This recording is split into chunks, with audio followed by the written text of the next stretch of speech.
Students in their last semester at the International Study Center at JMU must complete the admissions application to be eligible to continue studying as a fully admitted undergraduate student. There's a special way ISC students must fill out the application that's different from other students. Please follow these instructions carefully to ensure your information is entered into our computer system correctly. You may pause this video at any time to complete the actions described. Alright, let's get started. First, go to www.jmu.edu. Click on Admissions. Click on Undergraduate Admissions. And then click on International. On the right-hand side, click on the purple box that says Apply Now.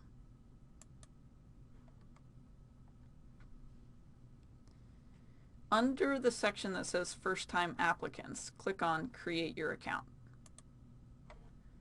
This will lead you through the steps you need to complete an account on the Apply web system. So enter your email address. It could be any email address you want it to be, just one that you can check in a few minutes.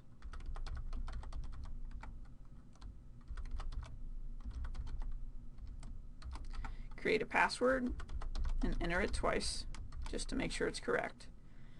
And then enter your personal information. This is your full legal name as it appears on your passport.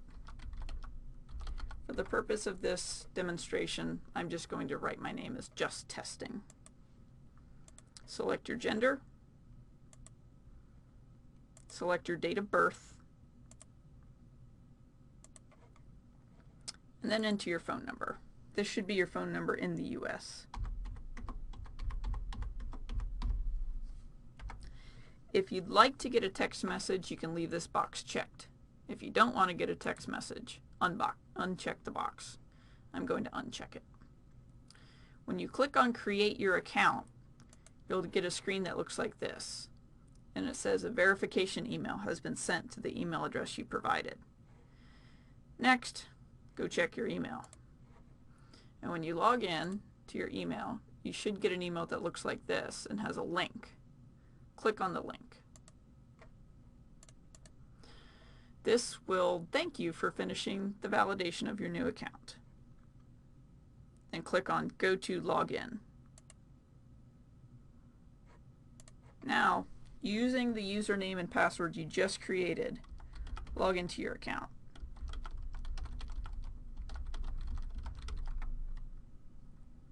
Your username is your email address.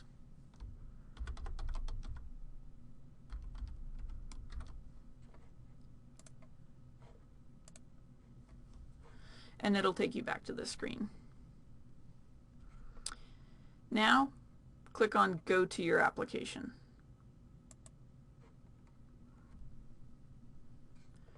Scroll down to the section that says International Application and click on the link for Application for Undergraduate International Admission. This is the application only for visa-holding international students.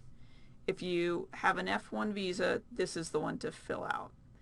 If you are here on a different type of visa, or if you're a permanent resident or U.S. citizen, ask the admissions office how you should complete this form. Most of the information in this application is obvious, but a few things need to be entered in a special way to be able to process your application correctly. So please follow along and pay attention. Remember, you can pause the video at any time. In the first section, click on International Visa Holding Student. This is the option if you're studying at JMU on an F1 visa. Are you currently attending school in the U.S.? Click Yes. Are you currently living in the U.S.? Click Yes. Are you applying as a select freshman? We use freshman as a designation for ISC students for the purpose of reporting. And select the term that you plan to start at JMU. If we cannot process your application for the semester indicated, would you like to be considered for the following semester? Select Yes. And then scroll down to biographical information. This should be your full legal name as it appears on your passport. It'll pull the information from where you just entered it to create your username and password. A suffix is usually some sort of title that follows your name. Some Americans use junior, senior, second, third, or fourth. If you don't have a suffix, leave this blank. If you would like to be called a nickname, click on the box next to where it says, "I do not go by my full first name," and then enter your nickname that you would like to be called here. If your last name has ever changed, like because of marriage or divorce, click on the box for "My last name has changed." If you've always had the same last name since you were born, leave this box blank. If you don't have a nickname, you can also leave that box blank. Ensure your date of birth is entered correctly. Enter your age. Ensure your gender is entered correctly, and keep scrolling down. If you have a U.S. Social Security number, enter it here. This is a number that's given to you by the U.S. Social Security Administration. If you do not have a Social Security number, or you can't remember it, just leave this blank. Most international students do not have a Social Security number. You would only have one if you've had a job in the U.S. Keep scrolling down to birthplace. Select your country of birth from the drop-down list. I'm going to pretend I'm from Vietnam. And type in the town or city where you were born.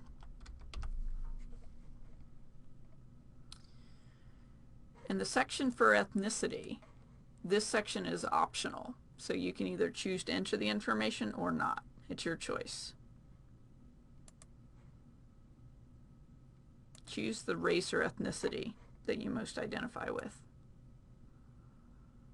Scroll down to contact information. For current address, this should be your address in the U.S. The first section asks for this address is in effect until. If you're planning to move anytime soon, put the date you plan to move. If not, just put a date sometime into the future. I'll just put January 1st, 2020. And enter your mailing address. If you live on campus or in campus housing, your address will be 800 South Main Street.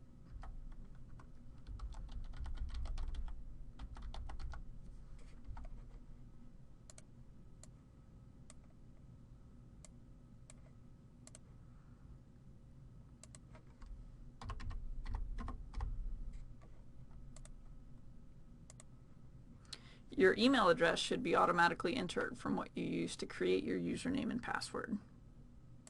Enter your telephone number. You only need to enter one, either a landline or a mobile number.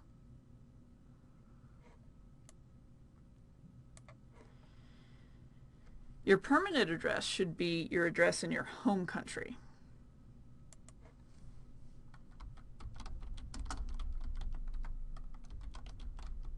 If you don't have a state, or if you don't use things like states, you can leave this blank.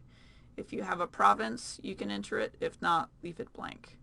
If you have a postal code, you can enter it. If not, leave it blank. Select your country from the drop-down list.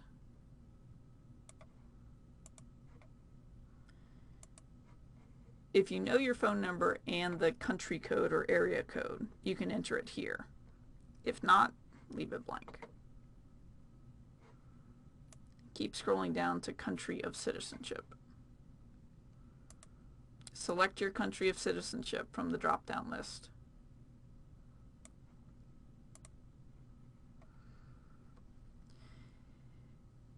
If you are in the U.S. as an international student on an F1 visa, select F1 from visa type. If you're on a different visa type, select your visa type.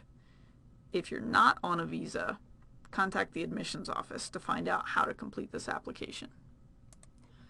On what date did you enter the United States? This should be the very most recent time you entered the United States.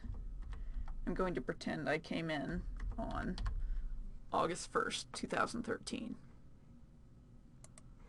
If you already hold an F1 visa, what institution issued the Form I-20 on which you received your visa? If JMU study group is the first place you've studied when you've been in the U.S., type in JMU.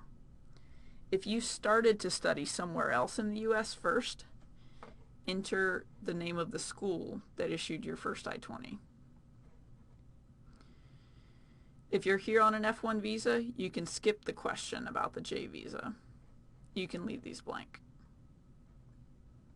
For housing preference, you can choose on-campus or off-campus. Because JMU has limited space in the residence halls, you'll most likely need to live off-campus. At the bottom of the page, click on Save and go to page 2.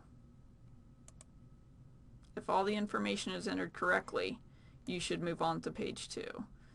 If there are any problems, you'll get an error message that asks you to correct the problems before letting you continue.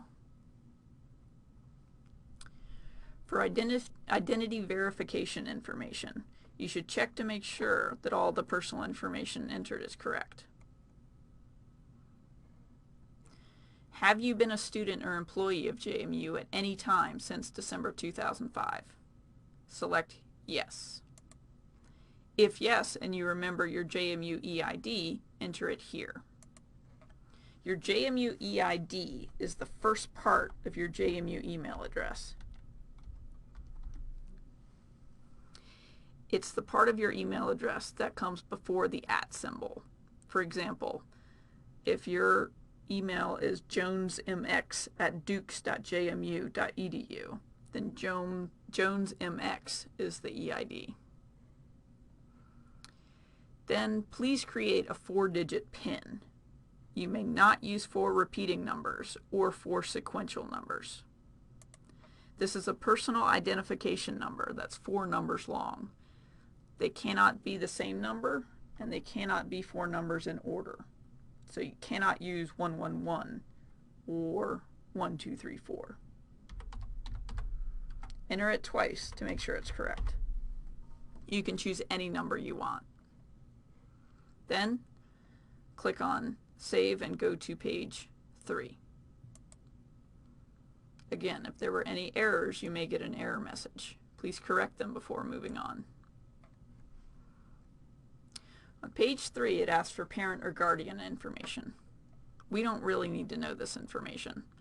So, where it says I live with my, click on Not Applicable and leave the information blank. Scroll down to below the dotted line where it says I also live with my. In the drop-down menu, select Not Applicable and leave the information blank. For family alumni information, this is asking, have any immediate family members, such as your parents, siblings, and grandparents, attended JMU, or do any attend now? If you're the only person from your family who has ever studied at JMU, select No. If you have a brother, sister, mother, father, or grandparent who has studied at JMU, you can say yes. Then click on Save and go to page 4.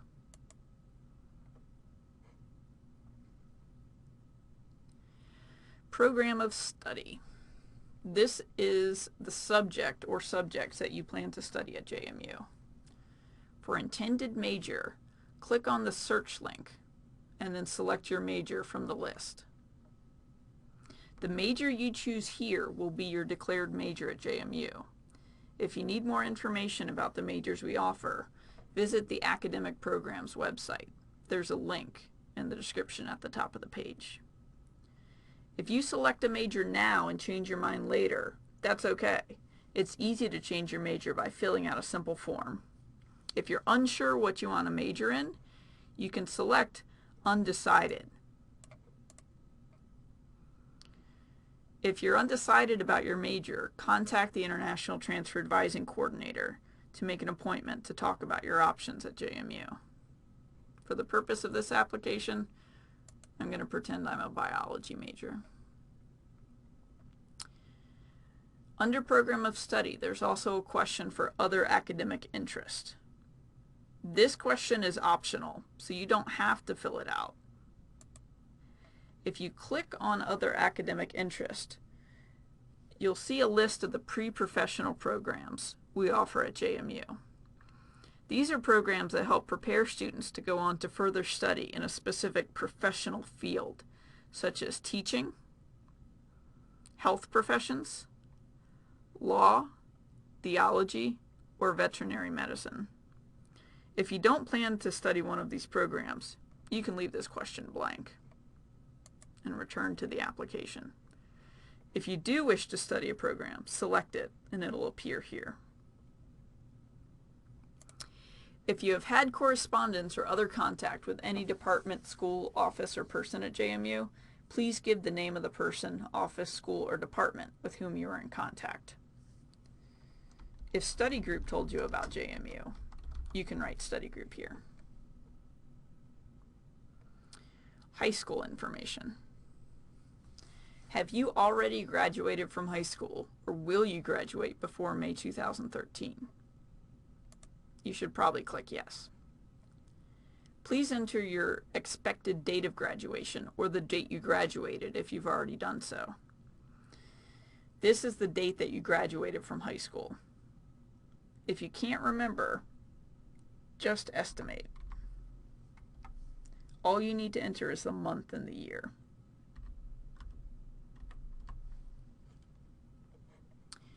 Please give a brief explanation of your activities or intended activities between graduation and May 2013.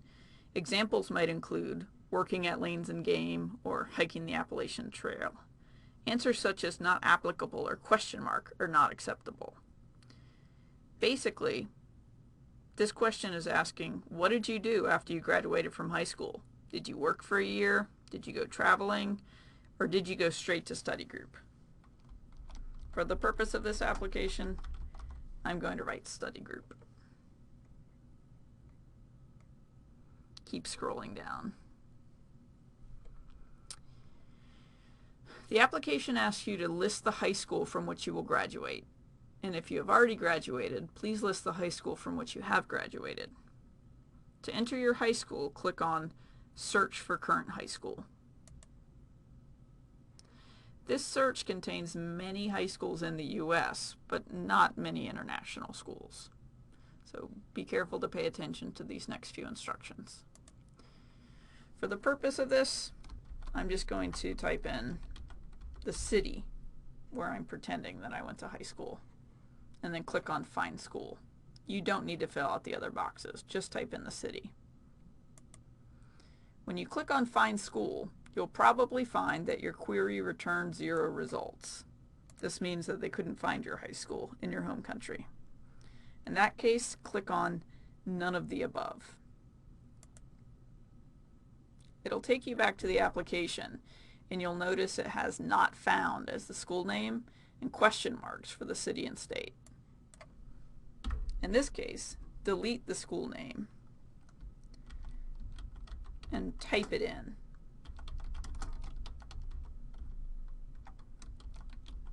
Type in the city where your high school is located as well.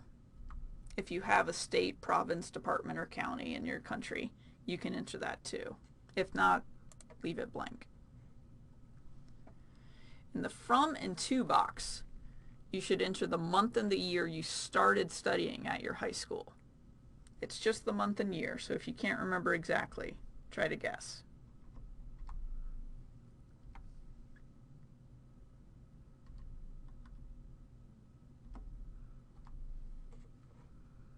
In the To box, enter the date that you finished high school.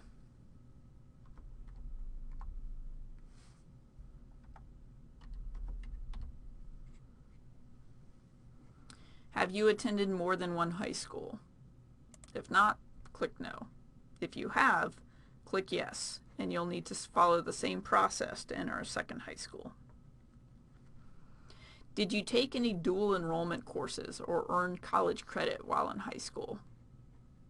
This does not include AP or IB courses. Most students will probably click no.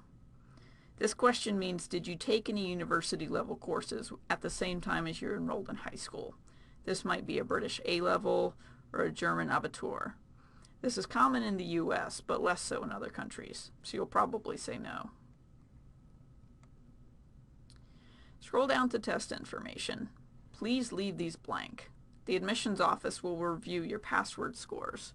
You don't need to write in SATs, ACTs, or TOEFL, so just leave these blank. Then click on Save and go to page 5.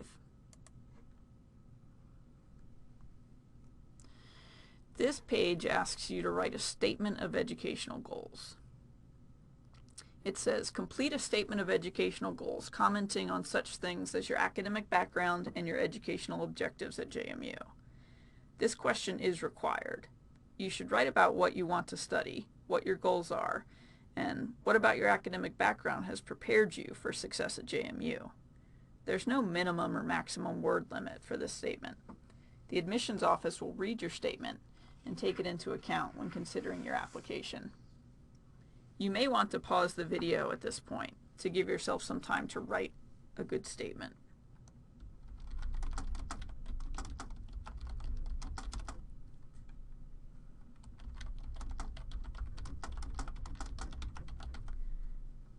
I'm just going to create a short one here to be able to go past the application.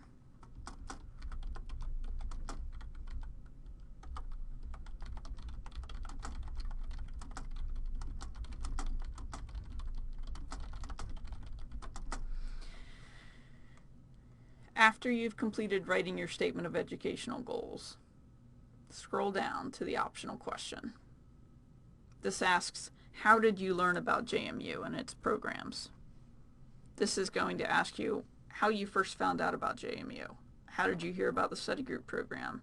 Was it from a friend, an agent, late night internet searching? JMU just uses this information for research purposes.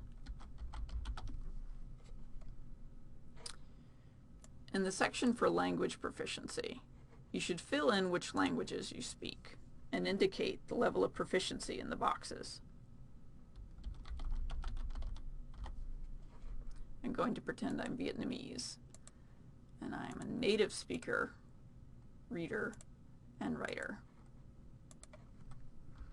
I'm also going to enter English, because I've been learning English in the ISC. I'm going to say that I speak good English, or I speak English well. If you speak any other languages, feel free to fill them in as well. Disclosures. Have you ever been convicted of or pled guilty or no contest to any offense other than a moving traffic violation? This question is asking if you have ever gotten in trouble with the police. If you've only gotten a speeding or a parking ticket, you can say no to this question. If you say yes, you'll be prompted for more information. Please be honest when you answer this question. Have you ever been placed on probation, suspended, or dismissed from any school, college, or university? This question is asking, have you ever gotten in such trouble for bad grades or behavior that you were asked to leave your school or told you had to take fewer classes than you wanted to take? Again, please be honest when you answer this question. After you've answered all the questions, click on Save and go to page 6.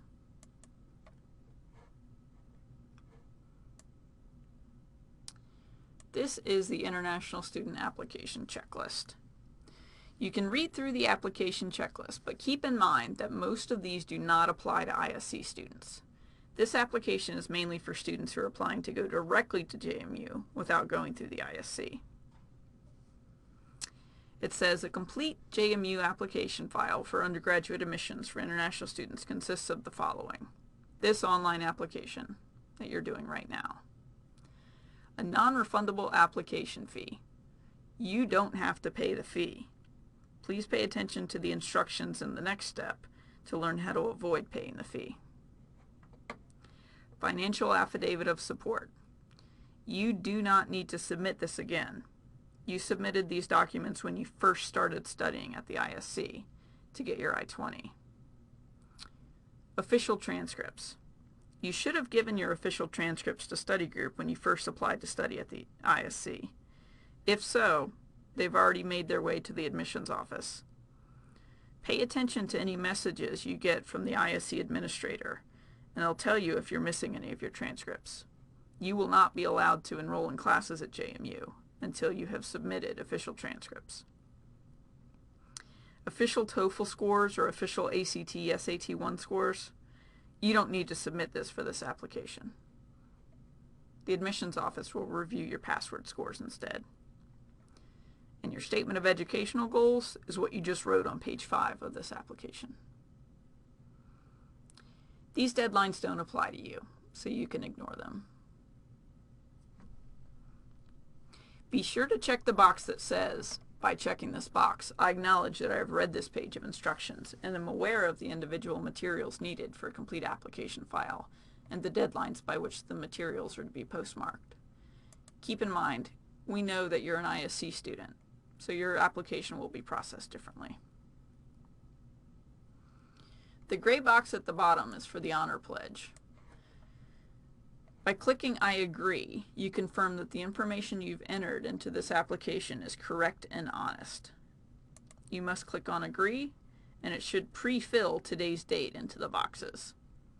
If you've taken a break and gone back to complete the application and it's a different date than today, make sure you enter today's date.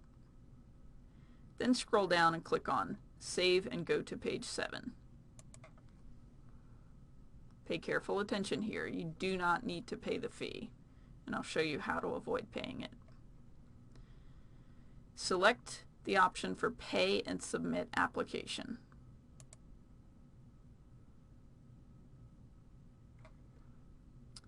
You'll see a box that says Request a Fee Waiver. Click on the option for Request a Fee Waiver, and then click Continue. It'll take you back to the application, and you'll see your information at the top. Under Extenuating Financial Circumstances, type Study Group into this box. This tells our admissions office that you're an ISC student, and they know that you don't need to pay the fee. The gray box asks you to understand that you know that you need to send supporting documentation for your fee waiver request. You can just write yes and enter today's date.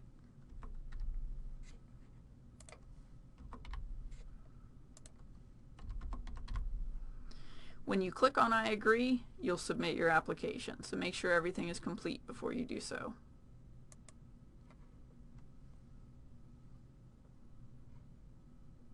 And then you should see a green box that says Success at the end. If so, your form has been successfully submitted, and you can bookmark this page or just log out of the browser. Over the next few weeks, you may be receiving some emails from the admissions office asking you to submit some additional documents. You can ignore and delete these emails. Once you complete the online admissions application, your information is entered into the computer system, and you automatically start receiving emails and communications from the admissions office, like any other student who's applying for the first time. We know that you're an ISC student, but there's no way that we can stop those automatic messages, so just ignore them. If you have any questions about how to complete this application, or if you've received an error message that you can't get past, please contact the International Transfer Advising Coordinator.